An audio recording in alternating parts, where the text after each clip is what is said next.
Неделю назад я приобрела вот такой вот степер, и после первой тренировки он начал у меня поскрипывать. Инструкцию я успешно уже куда-то засунула и не могу найти, но в комплекте шло вот такое вот масло. Я посмотрела ролики на YouTube, и нам с вами надо смазать вот это отверстие, подвижное крепление троса, и одну капельку закапать вот на эту ось. Вот столько масла идет в наборе. Посмотрим, как оно расходуется. И мне кажется, его должно хватить на 2-3 применения.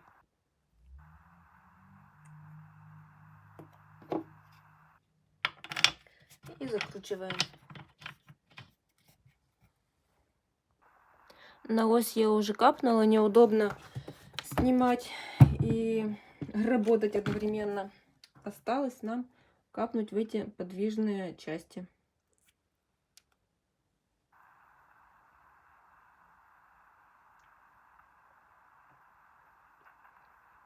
Проверяем. Степер полностью перестал скрипеть. Я засекаю полчаса и погнали на тренировку.